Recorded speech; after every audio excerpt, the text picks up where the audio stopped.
Okay, continuous ಆಗಿ ಪಿಕ್ to and rules ಅನ್ನು ನೋಡೋಣ. Some nouns are taken of English from Latin, Greek.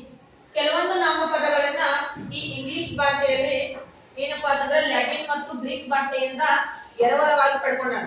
ಅಂದ್ರೆ Latin ಮತ್ತು ಗ್ರೀಕ್ ಭಾಷೆಯಿಂದ ಕೆಲವೊಂದು ನಾಮಪದಗಳು ಬಂದಾವು.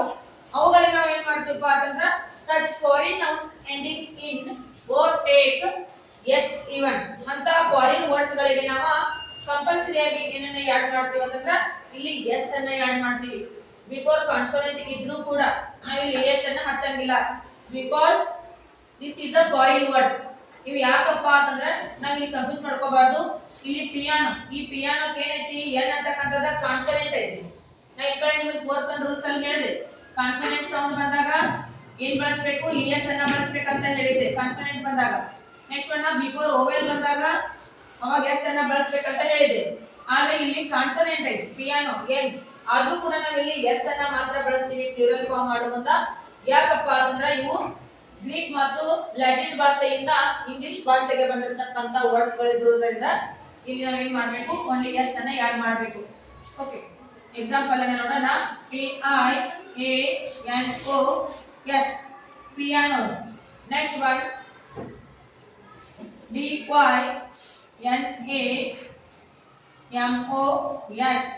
DYNAMOS dynamos.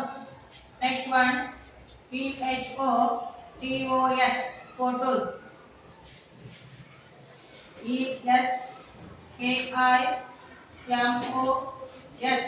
eskimos. SOLOS solos. KILOS kilos. Ratios. Afterwards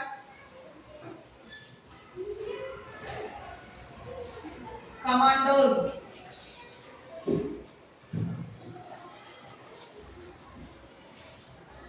Mementos. Are you understand? ಇನ್ನು ಇವು ಅಷ್ಟೇ ಅಲ್ಲ, ಇನ್ನು ಹಲವಾರು ನೌನ್ಗಳನ್ನ ನಾವು ನೋಡಬಹುದು. ಇವುಗಳು ನೆನಪಿಟ್ಕೋಬೇಕು. ನಾವು ಯಾಕಂದ್ರೆ ಈ ಎಸ್ ಅನ್ನ ಬಳಸ್ತೀವಪ್ಪ ಅಂತಂದ್ರೆ this is the Latin and Greek words, foreign words. Next one, ಇವಾಗ ನಾವು ಪಿಕ್ ಒನ್ ರೂಲ್ಸ್ ಅನ್ನ ನೋಡಿದ್ವಿ. Next one sixth one rules ಅನ್ನ ನೋಡೋಣ. ಸಮ್ ನೌನ್ಸ್ ಎಂಡಿಂಗ್ ಇನ್ FE take VES dropping FREF. ಇಲ್ಲಿ ಯಾವ ನಾಮಪದದ ಕೊನೆಯ ಅಕ್ಷರ ಎಫ್ ಮತ್ತು ಅಥವಾ FE ಆಗಿರ್ತೈತಲ್ಲ ಅವುಗಳಿಗೆ ನಾವು ಪ್ಲೂರಲ್ ಫಾರ್ಮ್ ಮಾಡೋ ಮುಂದೆ ಏನ್ ಮಾಡ್ತೀವಿ ಅಂತಂದ್ರ ಎಫ್ ಮತ್ತು FE ಅನ್ನ ತೆಗೆದು ಹಾಕಿ ಅವುಗಳಿಗೆ VS ಅನ್ನ ಹಚ್ಚಬೇಕಾಗತ್ತ. ಇಲ್ಲಿ ನೋಡ್ರಿ ಅಂತ ವರ್ಡ್ಸ್ ಗಳು ಉಲ್ಫ್, WOLF ಉಲ್ಫ್. ಇಲ್ಲಿ ಎಫ್ ಇದೆ, ಈ ಎಫ್ ಅನ್ನ ರಿಮೂವ್ ಮಾಡಬೇಕು, PS ಅನ್ನ ಹಚ್ಚಬೇಕು. WOLFES ಉಲ್ಫ್ಸ್. ನಾವು ಕೆಲವೊಂದು ಸಮಯದಲ್ಲಿ ಏನ್ ಮಾಡ್ಬಿಡ್ತೀವಿ, ಇವುಗಳಿಗೆ ಎಸ್ ಅನ್ನ ಆಡ್ ಮಾಡ್ಬಿಡ್ತೀವಿ. ಇದು ರಾಂಗ್ ಆಗತ್ತೆ. Wolf wolfs. Okay, this is correct. Next one CALPES calf. ಈ ಎಫ್ ಗಳನ್ನ ಎಲ್ಲ ನಾವು ರಿಮೂವ್ ಮಾಡ್ತಾ ಹೋಗ್ಬೇಕು, ತೆಗೆದಾಕ್ತಾ ಹೋಗ್ಬೇಕು. ಇಲ್ಲಿ ಕೂಡ ಎಫ್ ಅನ್ನ ತೆಗಿಬೇಕು, ಇಲ್ಲಿ FE. ಓಕೆ, ಯಾವ ರೀತಿಯಾಗಿ ಪ್ಲೂರಲ್ ಅನ್ನ ಮಾಡ್ತೀವಿ. ಲೀಪ leaves, half halves, cells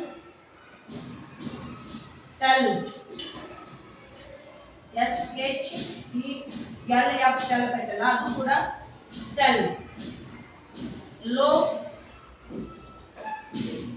loads, teeth,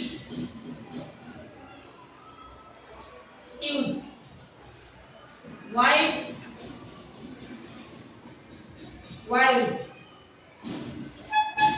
lives, knives.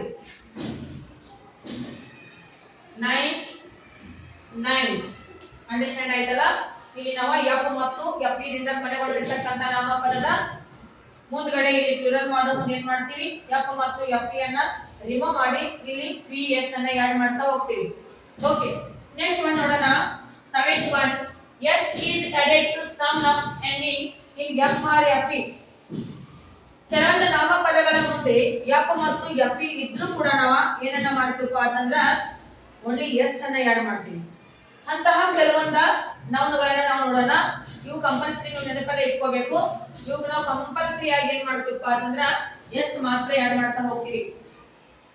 H double O F hoofs ನೋಡಿ, ಎಫ್ ಇದ್ರು ಕೂಡ ಇವು ನಾವು ಎಸ್ ಮಾತ್ರ ಆಡ್ ಮಾಡಬೇಕು. Next D W A R F S dwarfs, S C A R F S scarfs, R double O F S roofs. Next one G U L F S bulls,